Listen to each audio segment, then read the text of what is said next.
दान का रक्त अब नहीं बनेगा धंधा। प्रदेश भर में ब्लड बैंक, ब्लड स्टोरेज का डेटा अब ऑनलाइन रहेगा। फर्स्ट इंडिया ने प्रमुखता से रक्तदान में खेल का मुद्दा उठाया था। रक्तदान शिविरों से लेकर रक्त संग्रहण तक के लिए गाइडलाइन जारी होगी। प्रमुख चिकित्सा सचिव अखिल अरोड़ा ने गाइडलाइन जारी की है। गाइडलाइन के मुताबिक ड्रग डिपार्टमेंट विकसित करेगा ऑनलाइन पोर्टल और इस पोर्टल पर प्रत्येक ब्लड बैंक का रियल टाइम डेटा ऑनलाइन रहेगा। यानी ब्लड बैंक स्टोरेज यूनिट में कितना ब्लड किस ग्रुप का उपलब्ध है, उपलब्ध रक्त की एक्सपायरी तिथि भी एक क्लिक पर ही आपको उपलब्ध होगी। और इसके अलावा राज्य से बाहर जाने वाले रक्त की संपूर्ण प्रक्रिया भी यहाँ पर ऑनलाइन होगी। तो पारदर्शिता बरतने के लिए ही यह अहम फैसला लिया गया है। यानी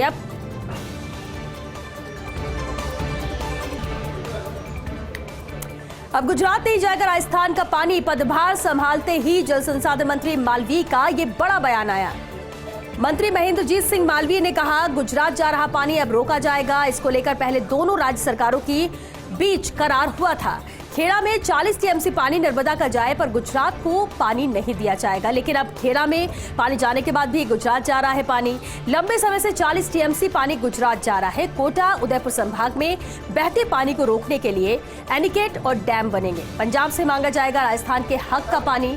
भाखड़ा व्यास मैनेजमेंट बोर्ड में राजस्थान का सदस्य भी रखा जाएगा। तो ये अहम बयान यहाँ पर महेंद्रजीत सिंह मालवीय ने दिया है। जिस तरह से पानी का भी संकट बरकरार रहता है, पदभार संभालते जल संसाधन मंत्री मालवीय का ये बड़ा बयान आया। उन्होंने कहा गुजरात जा रहा पानी रोका जाएगा और इसे लेकर पहले दोनों राज्य सरकारों के बीच करार हुआ था। खेड़ा में 40 टीएमसी पानी नर्मदा का जाए पर गुजरात को ये पानी नहीं दिया जाएगा। लेकिन अब खेड़ा में पानी जाने के बाद भी ये पानी गुजरात जा रहा है। रक्तदान शिविरों के नाम पर नहीं होगी मनमानी। प्रदेश भर में ब्लड बैंक, ब्लड स्टोरेज को लेकर यह बड़ी खबर है। प्रमुख चिकित्सा सचिव अखिल अरोड़ा ने इसे लेकर गाइडलाइन जारी की है। प्रदेश भर में रक्तदान शिविरों से लेकर संग्रहण तक की गाइडलाइन है और अब किसी भी रक्तदान शिविर के लिए 10 दिन पहले आवेदन करना होगा। सहायक औषधि नियंत्रक के पास शिविर के लिए आवेदन लगाया जाएगा। आवेदन में प्रशिक्षित चिकित्सक टेक्नीशियन की यहाँ पर सूचना देनी होगी। 5 दिन के भीतर एडीसी को आवेदन को निस्तारित करना होगा। शिविर समाप्त होते ही एडीसी को रक्तदान की देनी होगी संपूर्ण सूचना। वही सूचना में यह भी बताना होगा कि रक्त किस ब्लड बैंक को भिजवाया गया। रक्तदान शिविरों का मौके पर जाकर अवलोकन भी करेंगे एडीसी।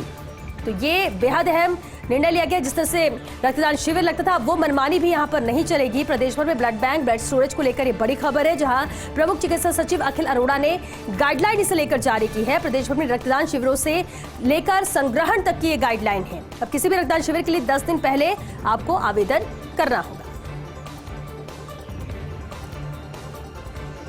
पूर्वी राजस्थान और अनुसूचित जनजाति नेताओं की सियासत। भाजपा और कांग्रेस से परे सियासी जोड़ी डॉक्टर किरोड़ी लाल मीणा और मुरारी लाल मीणा की मित्रता। आज बीजेपी सांसद किरोड़ी से आशीर्वाद लिया मुरारी मीणा ने। मुरारी लाल मीणा आए डॉक्टर किरोड़ी मीणा के निजी आवास पर। किरोड़ी ने किया स्वागत, सत्कार और उज्जवल भविष्य की शुभकामनाएं दी। मुरारी मीणा को राज्य सरकार में कृषि विपणन राज्य मंत्री बनाया गया है। एक अहम जिम्मेदारी दी गई है, मंत्रिमंडल में शामिल किया गया। जिसके बाद भाजपा और कांग्रेस से परे ये सियासी जोड़ी आज नजर आई, जब डॉक्टर किरोड़ी लाल मीणा और मुरारी लाल मीणा की मित्रता देखने को एक बार फिर मिली। आज बीजेपी सांसद किरोड़ी लाल से आशीर्वाद लिया मुरारी लाल मीणा ने। डॉक्टर किरोड़ी लाल मीणा के निजी आवास पर वो पहुंचे, उनका स्वागत सत्कार किया। किरोड़ी लाल मीणा ने उज्जवल भविष्य की शुभकामनाएं दी। लोकसभा अध्यक्ष ओम बिरला का 1 दिवसीय यूपी दौरा। गौतम बुद्ध की धरती सिद्धार्थनगर पहुंचे स्पीकर ओम बिरला। कपिल वस्तु महोत्सव को संबोधित कर रहे स्पीकर बिरला। स्पीकर बिरला ने सिद्धार्थनगर की पुनीत धरती को नमन किया और साथ ही कहा कि कपिल वस्तु महोत्सव ले चुका है जन जन के सांस्कृतिक आध्यात्मिक कार्यक्रम का स्वरूप। पुरातन संस्कृति और संस्कारों को कपिल वस्तु में अद्भुत दर्शन होते हैं। अध्यात्म और धर्म की इस धरती ने युवाओं को भी प्रेरणा दी है। जनप्रतिनिधियों का दायित्व अपने क्षेत्र का सर्वांगीण विकास, अंतिम व्यक्ति का कल्याण। आजादी का अमृत महोत्सव मनाते हुए हम लोगों के जीवन में सामाजिक आर्थिक बदलाव लाए।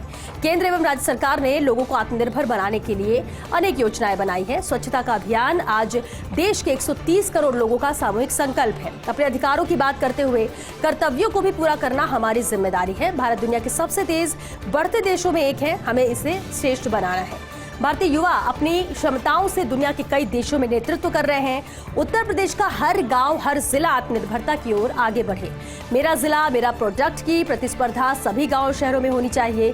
सिद्धार्थनगर अपने काला नमक चावल के लिए भी पूरे विश्व में विख्यात है और ये काला नमक चावल के एक्सपोर्ट का सबसे बड़ा हब बनना चाहिए।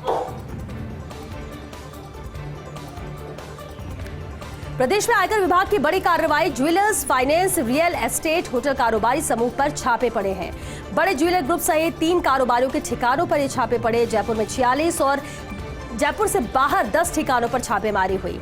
जयपुर में Gaurav tower, Bardiya colony, Sitapura, Ramgarh road, Bela Khasa hotel के अलावा देवली, टोंक, दिल्ली, मुंबई में छापे पड़े हैं। निर्मल बरड़िया, राधा मोहन तोतला, प्रदीप दरला के ठिकानों पर भी छापे पड़े।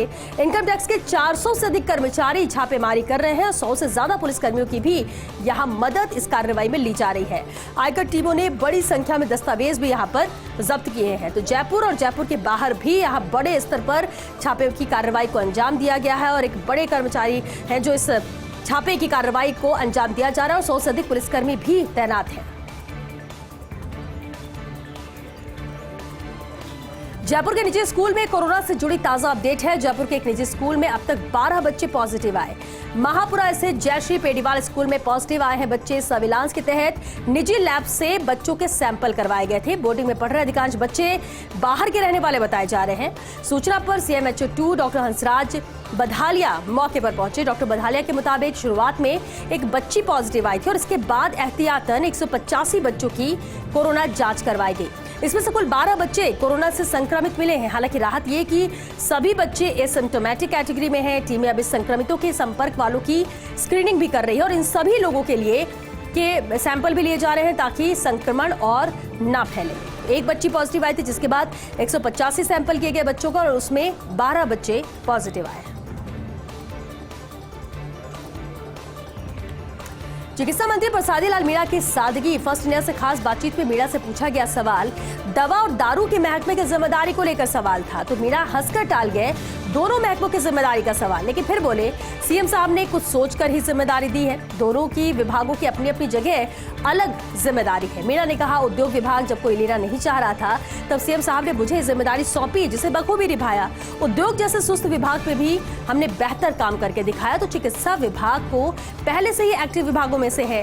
खुद सीएम गहलोत विभाग की हर गतिविधि पर नजर रखते हैं। चिकित्सा के क्षेत्र में नहीं होगा कोई समझौता। विभाग में खाली पदों को लेकर पूछे गए सवाल पर मीणा ने कहा कि विभाग में बड़े स्तर पर भर्तियां की जा चुकी है लेकिन फिर भी जहां होगी जरूरत वहां भर्ती कर लाएंगे कार्मिक। चिकित्सा क्षेत्र में किसी भी तरह का समझौता नहीं किया जाएगा। मुख्यमंत्री निरोगी राजस्थान चिरंजीवी शिविरों को लेकर मीणा ने कहा कि सीएम गहलोत ने जो निरोगी राजस्थान का सपना संजोया है उसे पूरा करने के लिए चिरंजीवी कैंप मील का पत्थर साबित होंगे।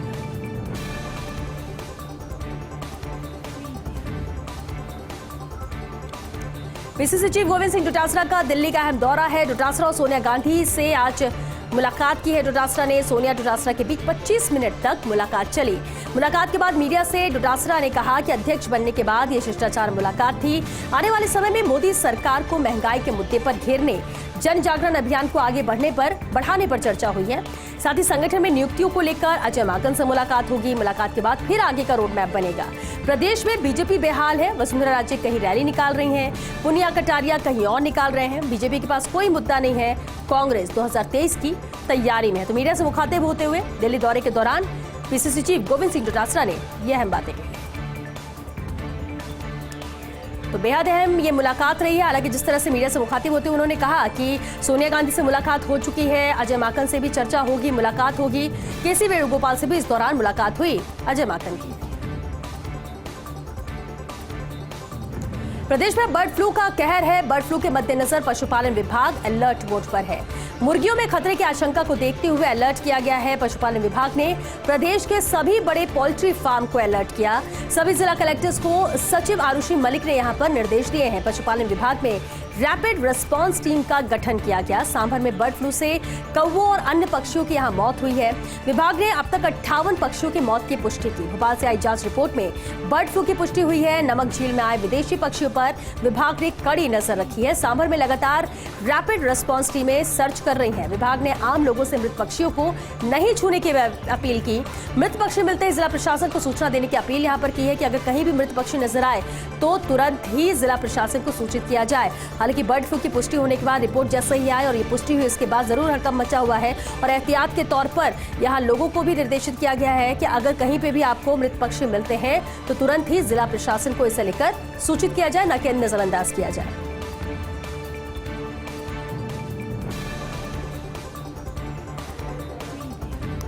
किस्सा एक कांग्रेस नेता की खरीदारी का। नेताजी पहुंचे एक मशहूर ज्वेलर्स के शोरूम पर और अपने परिवार के लिए खरीद लिए 38 लाख के गहने, लेकिन इस ज्वेलरी का बिल चुकाया एक कांग्रेस विधायक ने। भुगतान करने वाले पहली बार बने हैं विधायक।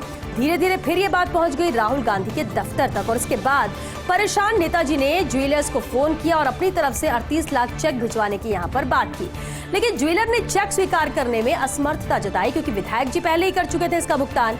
और इसके बाद नेताजी ने विधायक को लगाई फोन पर जबरदस्त लताड़। कुल मिलाकर ये रही एक दुर्भाग्यपूर्ण घटना, क्योंकि नेताजी की इमेज है बिल्कुल ईमानदार और स्वच्छ छवि की, लेकिन इस बार विधायक के बहकावे में आकर ये भूल कर बैठे। तो बेहद अहम है क्योंकि जानकारी ये राहुल गांधी तक पहुंच गई थी। फिर विधायक जी ने हालांकि पहले तो भुगतान कर दिया, लेकिन नेताजी ने फिर ज्वेलर को फोन किया और उससे कहा भुगतान के लिए वो चेक भिजवाएंगे, लेकिन ज्वेलर ने लेने से मना कर दिया। कुल मिलाकर ये दुर्भाग्यपूर्ण घटना रही क्योंकि नेताजी की इमेज एक बिल्कुल ईमानदार और स्वच्छ छवि की है, लेकिन इस बार विधायक के बहकावे में आकर नेताजी ये भूल कर बैठे। तो एक कांग्रेस नेता की खरीदारी का ये पूरा किस्सा रहा, जहां एक मशहूर ज्वेलर के शोरूम में नेताजी पहुंचे थे और अपने परिवार के सदस्यों के लिए उन्होंने 38 लाख के गहने खरीद लिए, लेकिन इसका पेमेंट, इस बिल को चुकाया कांग्रेस विधायक ने। लेकिन ये बात पहुंच गई राहुल गांधी तक। बता दें आपको, भुगतान करने वाले ये विधायक पहली बार बने हैं।